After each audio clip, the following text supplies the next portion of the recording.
Modern Money Primer blog number 17, Responses by L. Randall Wray. Okay, this week we are detailing the difference between real and financial, both flows and stocks.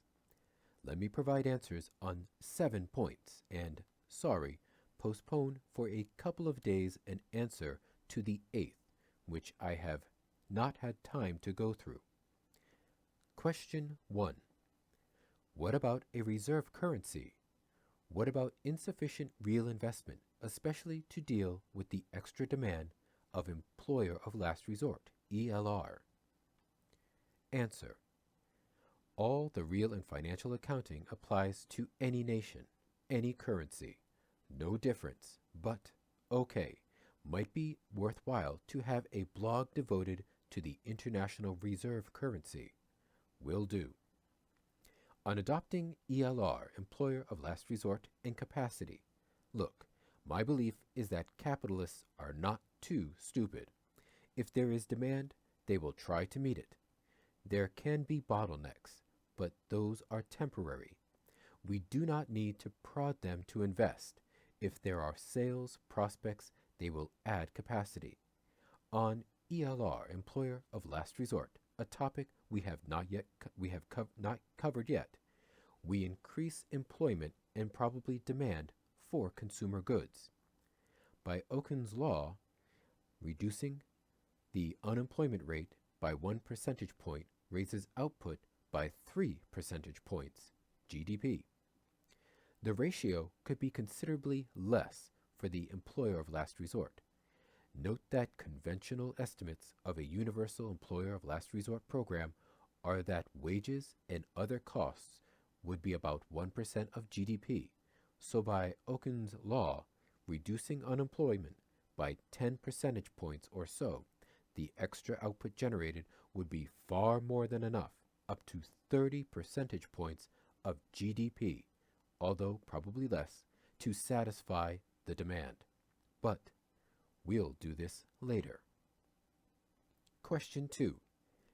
Doesn't childcare, etc., increase value added as women, etc., are released to higher value work?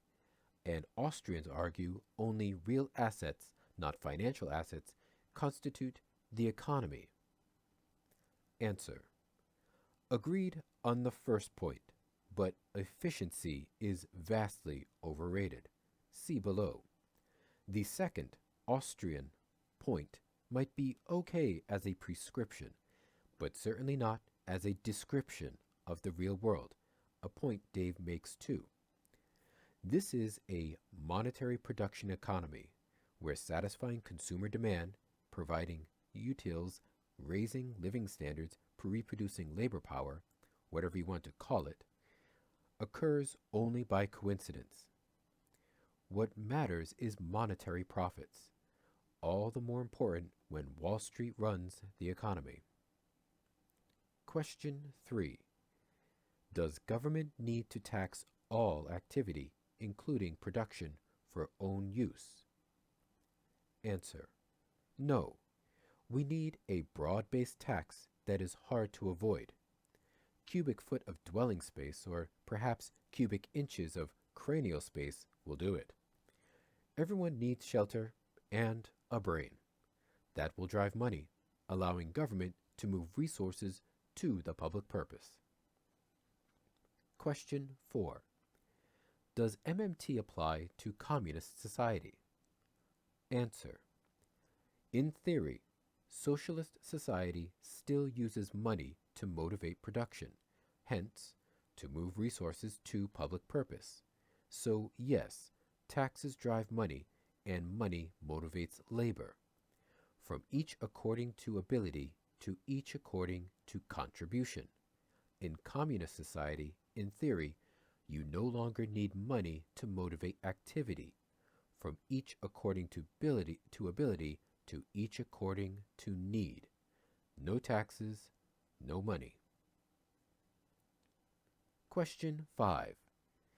Is dropout hippiedom the future? Answer. Well, a lot of people thought that back in 1965. We're still waiting. Note, I do think that slow and local food is a good thing, with proper caveats. Question 6. Again, a question on efficiency versus independent food production. Answer. Briefly, efficiency is vastly overrated as an overriding goal, and it often, maybe always, conflicts with sustainability. Without getting overly tree huggy about this, if using a few more workers in agriculture instead of poisonous petrochemicals can help to save the globe, let's give up some efficiency.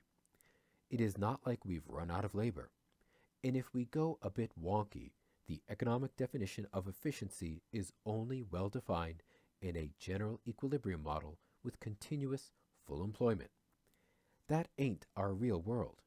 Most of the time, we have massive amounts of unemployed resources, so putting them to work increases output without sacrificing any efficiency, no matter how efficient the production process.